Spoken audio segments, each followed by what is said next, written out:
We are on the lunch break in the questioning of Patricia Da Silva, the cousin of Jean-Charles de Mendes, who was murdered by the Metropolitan Police on the 22nd of July 2005. The family was subsequently spied upon by at least 3 undercover police officers, Carlos Araki, Robert Hastings, cover name Rob Harrison, and cover name Simon Wellings. We saw a number of reports that detailed the spying on the family justice campaign. Before we start, I think I just need to address the approach of the inquiry with this question, with this particular piece of evidence. I feel that the majority of the questions, all of which ended with "How does that make you feel?" were very frustrating to follow. Yeah, I mean, particularly as a somebody who often gets asked those kinds of questions, they're kind of the worst question. They either completely throw you into a tailspin because it's about something that is actually genuinely really upsetting, or they just make you want to slap the person who's asking because it's such a stupid question. And yes, I mean, I think it's worth saying that the evidence today was going through an interpreter. I actually understand Portuguese, and I think there was quite a lot lost in translation in terms of the quality of the answers that we were getting from Patricia, and then what the room was actually hearing and what was going into the transcript. So I think that was a shame. I mean, I think it's obviously the idea of having an interpreter is that she's able to express herself at her best in her language. But I recommend anybody who understands Portuguese to listen to the video rather than reading the English version of the transcript. Yes, yeah. There was. We went through the horrific events of the murder of Jean-Charles de Mendes. As ever, when we have these family justice campaigns that appear at the inquiry, obviously it's incredibly powerful, but you question the need for the family member to be taken through that detail again, but they always are. So I mean that happened, and then we got the detail of the essentially the police intimidation of the family at the start of when they finally found out 27 hours later that their cousin was dead and that the police were responsible. We heard again about the role of family liaison officers in these cases and how they were essentially manipulating the family and trying to prevent them from talking to the media in the days after they found out that the police had killed her cousin. We saw within 3 days, Carlos Araki was reporting on the fact that members of the Socialist Party were seeking to campaign on the issue. He filed what clearly appears to be a false report, claiming that the Socialist Party had links with the family, both in London and in Brazil, something which today Patricia completely denied. So it's just simply not true.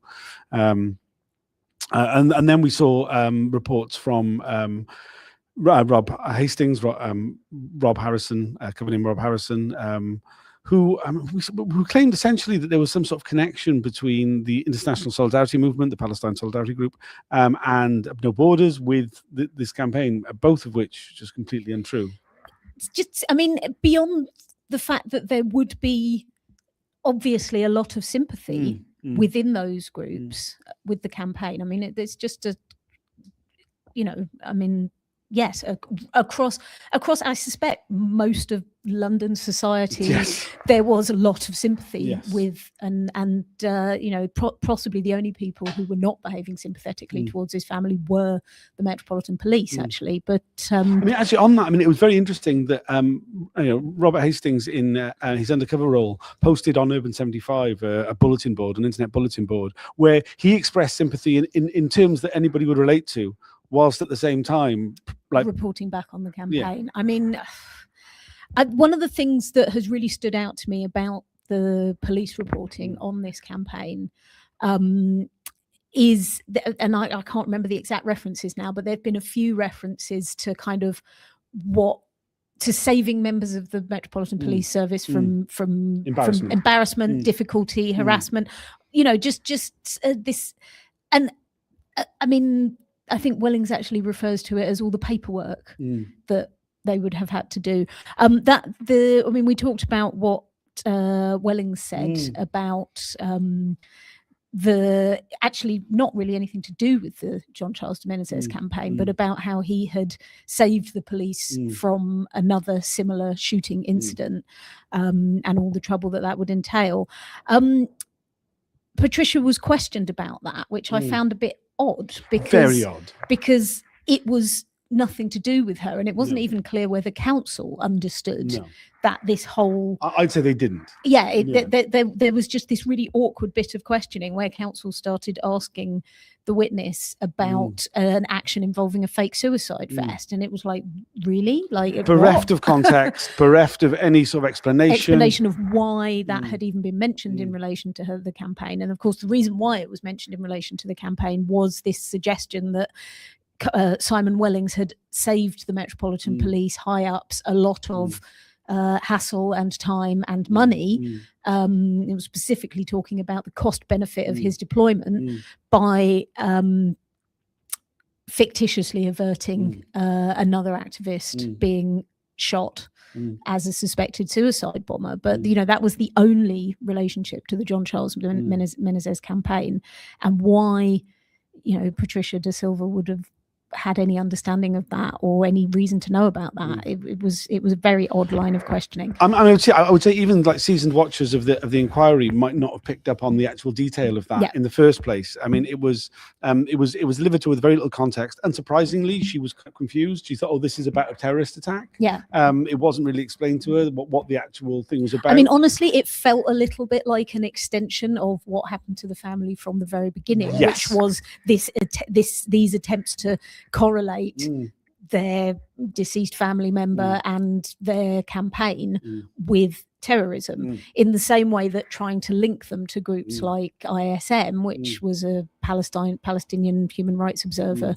group, would also have been in some way linking them to issues in the Middle East, which obviously the most striking thing about the shooting of John Charles de Menezes was the fact that there was absolutely no links whatsoever, except possibly that he lived in the same building as somebody else who was being targeted randomly by the police for similar reasons. I mean, I don't know.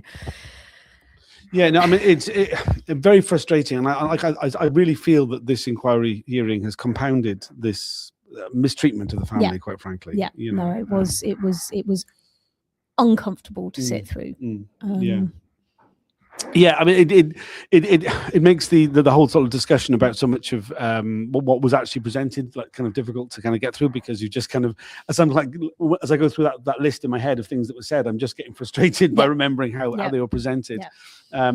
Certainly there was, we did see some other reports. Unsurprisingly, Wellings claimed to have coverage of this campaign as well. I mean, I don't really feel like that was a sign of actually any spying, because he Wellings makes some outlandish claims about his access to all and sundry, really. But what I think is significant about that is the fact that Wellings felt that claiming that he had access to this campaign would somehow be a boon as far as his managers and the Metropolitan Police were concerned. This was something that it was worth, exaggerating your claims about the access that you had. And when we see that in the authorizations, I mean, essentially we see 3 of the authorizations signed on the same day of these 3 officers we're talking about. Cut and paste jobs again. I mean, like, obviously they just were like, oh, we just need to hit the notes. Oh, the Justice Regime campaign, hit that note, put it in all 3 authorizations, sometimes mentioned more than once. Well, I mean, talking on the subject of cut and paste, we saw some of the I'm not going to call them apology letters, the non-apology letters, essentially, from the Deputy Assistant Commissioner for Special Operations to the family.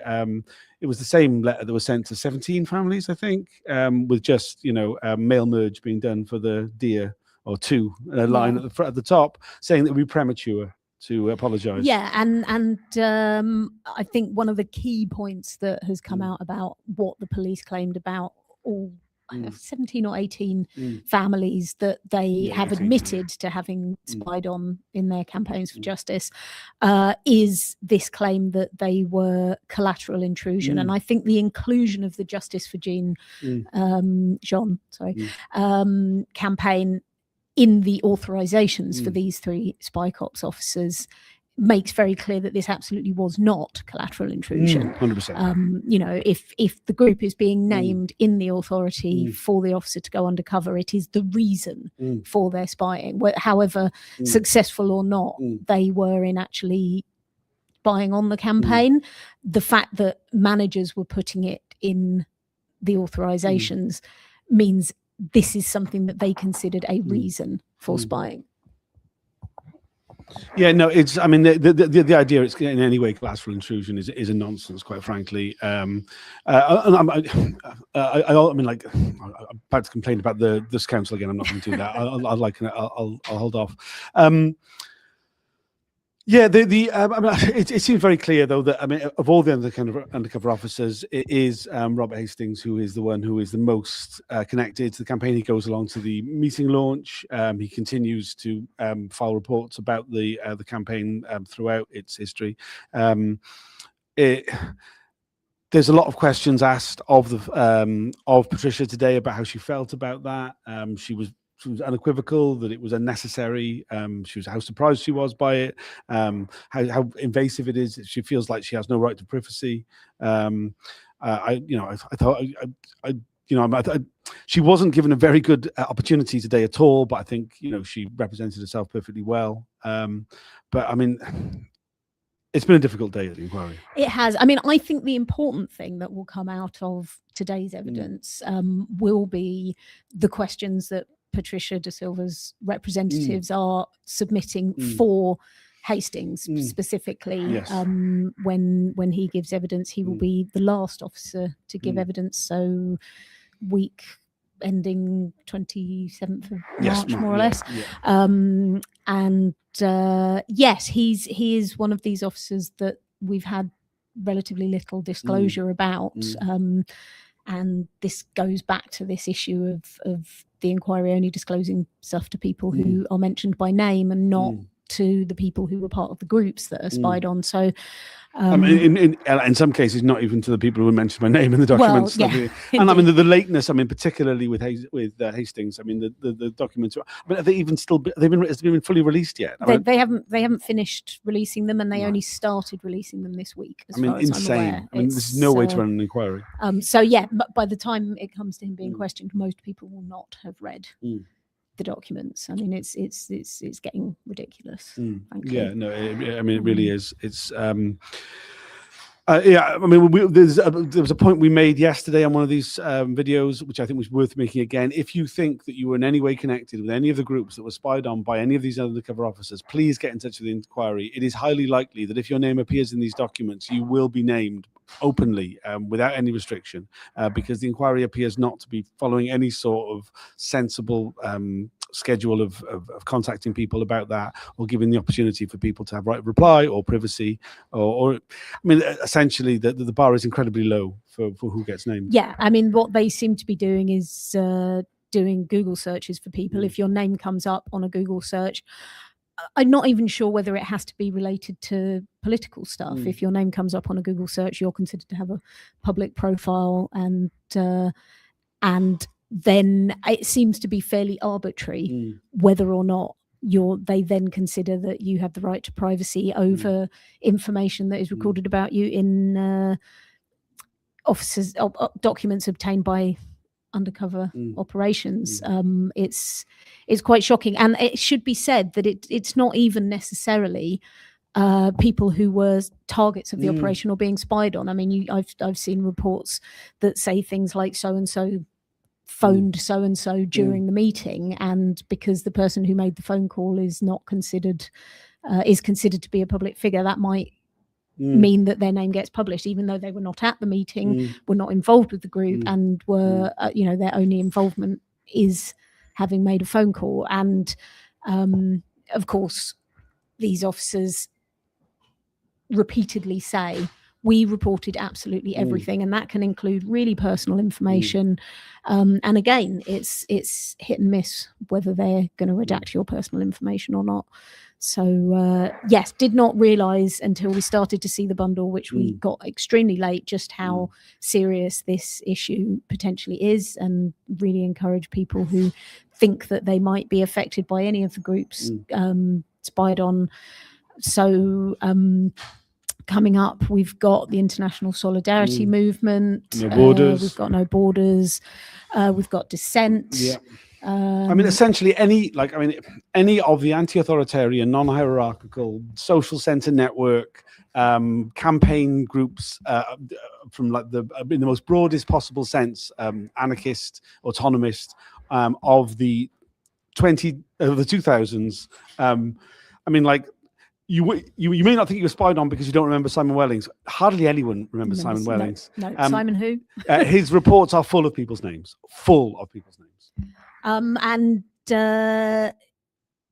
Yes, it should also be said that, of course, we're getting to see the fact that they're full of people's names, but we are not able to tell people. No, we are bound. We are banned by the inquiry. There are restriction orders that prevent us from informing people that information about them, even if we see that information, might be made public. Which is very difficult when they're friends of ours, and often, mostly in really cases. So please, I mean, if you've got any concerns, please get in touch with the inquiry, or get in touch with us to see if we think you should get in touch with the inquiry. We can't actually say what's in the documents. I can't actually tell you. No. I mean, like, people who know me might know that I might have been like cavalier and fast and loose with this kind of thing in the past. I can assure you that my experience of reporting on the inquiry and the hassle I have had to deal with around reporting restriction orders means I will not be even slightly cavalier on any of these matters. And anybody who's watching from the inquiry can take that and know that is very much the case. We haven't actually finished the questioning of Patricia Da Silva. No. There may be Rule 10s. I'm not actually sure if there will be or not, but there certainly will be some re-examination. Yes, and I very much hope that the re-examination from her own lawyers brings out some of the issues better than the examination that we've had so far. Yes, absolutely. I mean, her. I always feel a little bit uncomfortable criticising counsel to the inquiry, because Same. a lot of these barristers, they're junior barristers in the inquiry, and they're probably facing the same issues that we are in terms of access to the material, how late it's coming out, and how much time they get to prepare. Like, this is all a consequence of a frankly disastrous state of affairs in terms of the preparation of the material. These hearings simply should not have gone ahead when they did. There should have been a recognition that things were not prepared. And I mean, it's absolutely criminal that the inquiry did not make better use of the 5 years of delay that took place whilst the police were desperately trying to bring judicial reviews, drag their feet with extra restriction orders, privacy applications, and so many things to delay the start of the inquiry that the redaction process, the disclosure process was not done in a much more timely manner. I mean, it's incredibly frustrating because it's all been incredibly slow and then incredibly in a rush at the same time. Yeah, it's like we've been 9 years in the waiting, and now everything is being done in a rush, and it's completely unprepared. I don't understand. There was a massive changeover in inquiry staff at one point. I think people who got involved in a 3-year inquiry were suddenly seeing themselves, going beyond their retirement date. And God, remember when it was a 3-year inquiry? Oh, God. That was a deadline that came and went before anything fucking started. Yes. Anyway, yes, it's been a very, very difficult experience. I have to say that we are being told that tranche 4. I mean, not to mention the fact we still don't have a chair. Anyone out there listening from the Department of Justice? We tried throwing our hats in the ring this morning. Actually, both of us we both turned volunteered, down. But they wouldn't have it. So yes, there is still no chair. So there's decisions that are hanging in the air, waiting around tranche 4 that can't be taken until there is a chair to make those decisions. We do have a bit more clarity about what's happening with phase 3 of this tranche. Yes, so the managers' hearings will be starting on the 15th of June, and they will run at least until the end of July. That's a great, at least. Yes. At least. So there is a possibility that our August will be taken from us. Yes. Although I don't know if they're even going to be able to find the barristers. I don't know what happens to barristers in August. I believe they go back to their home planet. So yes, that remains to be seen. But yes, and disclosure for tranche 4 is not going to start within the next 12 months, is my understanding. Yes. Yeah, I mean, there was a rumor that no earlier than spring 2026, which generally means 2027. Sorry, 2027. Sorry, 27. Don't know earlier than spring 27. I think that's highly unrealistic. I would imagine autumn would be the earliest you could possibly imagine it being. I mean, realistically. I mean, I can dream. Can't I? I want my life back. Yes. Thanks for joining us this video. I don't think there's anything else we need to add, really. No. But I think it might be worth listening in after lunch to the last few minutes it will be of Patricia Da Silva's evidence, where she is re-examined by her own barristers. Yes, absolutely. I'd recommend tuning in for that. There'll probably be a separate video for it, knowing the way the inquiry works, which is to have 2 videos every day, regardless of how long each one takes. However, there is a way that you can. Oh yes. I don't actually have the link to hand, but we will post it on Tom's Twitter. Yes. There is a link that always takes you to whatever is live on the inquiry website, and that is hopefully someone will put it in the comment underneath this video on whatever platform, because they're fully aware of it and they'll just post it here. I notice we've got 136 people watching. Only 2 of you have liked. It makes a huge difference to how visible these videos are. If you were to like, to share, to subscribe, to all those things. It's so cheesy mentioning it, isn't it? But it does actually have a huge impact. Thanks for following. We might do another video after the rule term. We might not. It depends. It depends how interesting it is. Really. Yeah, it could well be that there's nothing much in there. Thanks for the love heart that somebody just put in after I requested. It makes all the difference. I mean, it really does. Like I will say, because Tom, poor thing, is always repeating this over and over again. But it is worth saying that.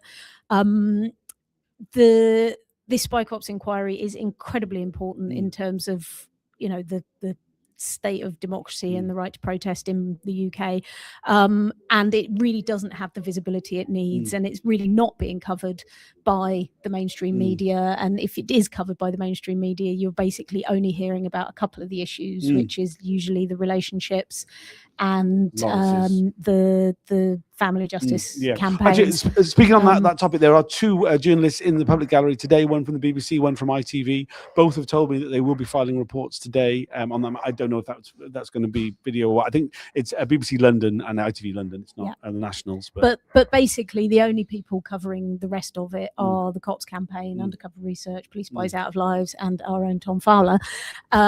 So yes, giving this stuff visibility, like, subscribe, share, really does make a difference in terms of it, just being bumped up the algorithm, people getting to see it, and this really is among the only coverage it's getting. So even if you don't like our coverage, and I can appreciate that we do go on sometimes, but it really would be good to like share it and tell people that it's going on. Please, we just had a comment. Patricia has been brave and wonderful. Solidarity. Yeah, absolutely. I mean, she really has. And actually one of her comments today, which I didn't mention, was that, she said, they say about the spying on the campaign. The campaign was me. They're spying on me. Yeah. And I think that was kind of lost maybe in a lot of the questioning and people's understanding of what the undercover officers were doing. So love and solidarity to her. I think she's done a phenomenal job, not just today, but over the last 21 years. And I mean, I think it is worth saying that, it really does take a toll giving this evidence. And we did, she did break down at one point, and we did have to go out and have a break. Like it is not a trivial thing giving evidence to this inquiry. Not at all.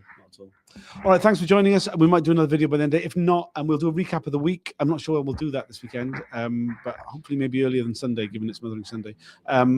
Kind of covering what everything that's happened. We'll be back again next week, which starts on Monday with the questioning of HM118, Simon Wellings. He's only down for 2 days. I feel that unlikely to be enough. Again, it's going to be another frustrating one, I suspect. He's also not being questioned by David Barr, so it remains. Is he not? No, I didn't know that. No. That is very frustrating. Yeah, so I mean, it doesn't mean it won't be good. There is every opportunity for council to do a good job. There is indeed. But if they got the material anywhere near as late as we did, then it's going to be.